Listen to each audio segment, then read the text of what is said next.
smaller, they can't like withhold as much, and like sometimes when there's like heavier storms, like there can be an outflow that happens that can potentially affect the population.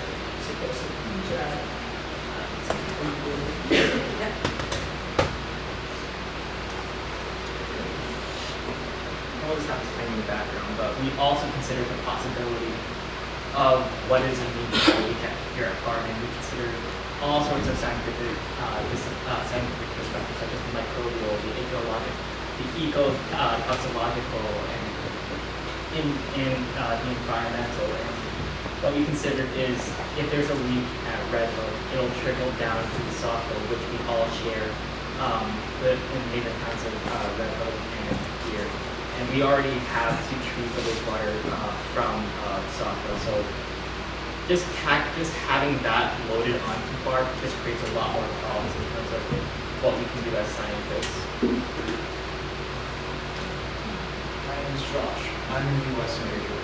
And so there was a bit of the first parts of this project were cognitive disconnect and just like crazy thoughts because I'm currently in the anthropology class, and it was a bit of a deliberate exercise for me to frame the matter at hand in terms of people and persons and communities being affected, and not just look at it as an abstract system, or rather a very material system of biomass and ecological flows.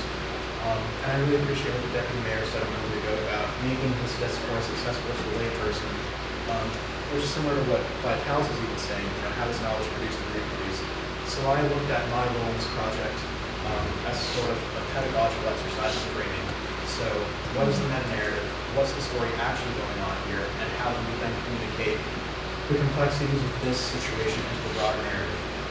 And after doing some ethnographic work and also examining census data, I've come to the conclusion, albeit a tenuous one, that what we see in the septic debate is not infrastructure becoming obsolete, but rather that septic infrastructure being reappropriated as barricades.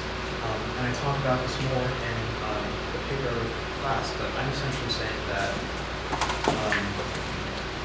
the trends of development and deindustrialization, that's part of the problem, obviously, in the Hudson Valley since the fall of the village development, even being prior to that, has led a lot of people in the community to have legitimate fears about overdevelopment and the people who come with overdevelopment. And you can even see that playing out in the fact that buses, the route bus runs south later than it runs north.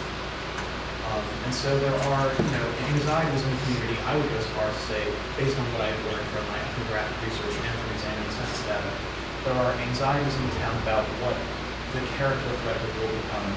God forbid, these new pipes are instated, the business district grows, et cetera, et cetera.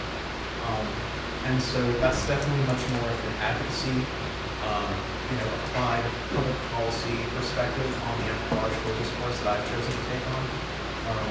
But yeah, so in closing, I think that you can frame this one hand as, you have people who are clinging to a bygone era and don't want to update their, septic series. That's something the business owners in the town might describe it. But I would go so far as to say what we have is a community that's reappropriating this infrastructure to meet their own ends. And that is in fact a legitimate course of action based on the narrative that they have attributed to it. Christian from the Edinburgh. Josh did his work mostly centered around Red Hook, so I kind of, in this idea of flow, focused more on our community, since it'd be, part of that flow.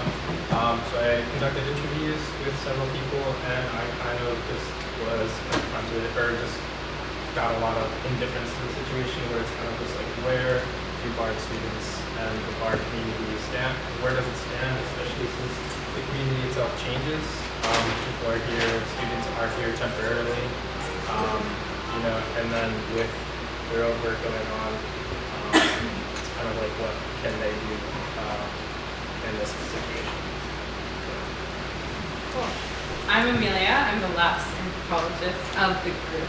I'm a sociology major with a concentration in science, technology, and society. So what I study a lot is perspectives on science and how we look at science and how we question it. And one thing I just want to point out is how so many of the biologists are viewing themselves as objective or like an unbiased look at facts. And in doing so, they're kind of rejecting the idea that many sociologists and anthropologists will say that there is no such thing as an objective fact, and that we're all coming from different perspectives.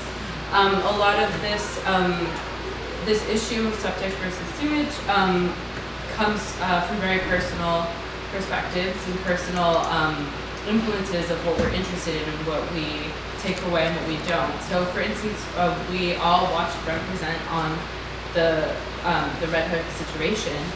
We all took away different things, and we all paid extra attention to different things and like zoned out on other things, and that's okay. But it gives us all a different understanding of what the facts are and how we can come together and create one idea of what it means for there to be a leak. Is something that maybe it's impossible for us all to be interested in the same way and in the same thing, and for us all to be equally invested and have our voices heard and not kind of take away different things or move in different directions. So for instance, we're going to look at some of the art in a second, and ideally, or in a lot of perspectives of art, like we can say that an objective is not for us all to look at this art and see the same thing. We're going to look at the art and we're all going to take away a different takeaway, and we're all going to see a different thing when we look at it, and that's how we look at waste, and that's how we look at this spill in Red Hook. That the people in Red Hook are going to see one thing when they're like flushing a toilet and not seeing how their septic tank is affecting the community beyond themselves. But then we at BARD are going to have a different perspective.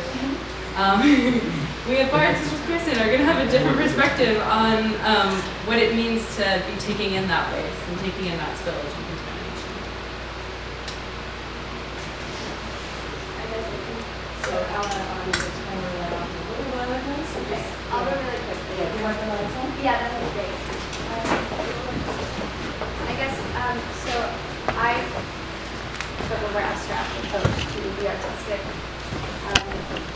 exploration of this, and was mostly interested, I guess like a lot of the inspiration came from the idea of materials separating water in movement, water as energy.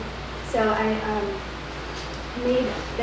this is for scale, but these are both like 1.5 by 2 inch parts of much larger paintings that I scanned them and made them really large and reprinted them so that you could see the different materials interacting with each other.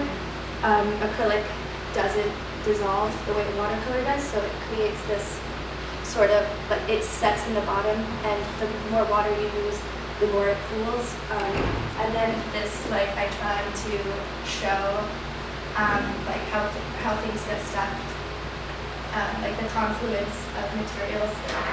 It's hard to see. Well, yeah, maybe it's best, but yeah, it's just, I guess I was interested. Okay. Just like in materials and water and okay. I don't have a tab. I don't remember. It's okay. It's not a big deal. But yeah, but also like the imagery of the zoning maps and whatnot. Yeah, I guess that's sort of it. It's more than I'm feeling.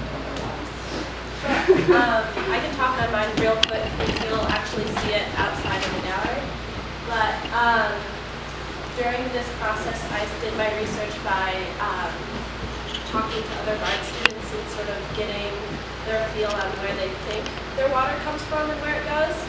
And I did a series of drawings to sort of represent that unknowingness, or if they did really know, like what things they specifically talked about when they did know where our water came from.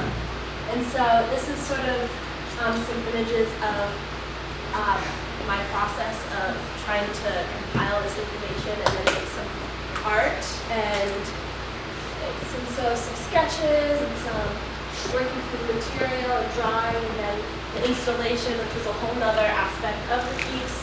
You can go to the next slide. Yes. And then I did a second piece which also dealt more specifically with some physical waste that I collected down by the Sauk Hill, and creating sort of a representation of our waste system based on the knowledge that I gained from asking other people about where our water comes from and where it goes. And so here's sort of some shots of me installed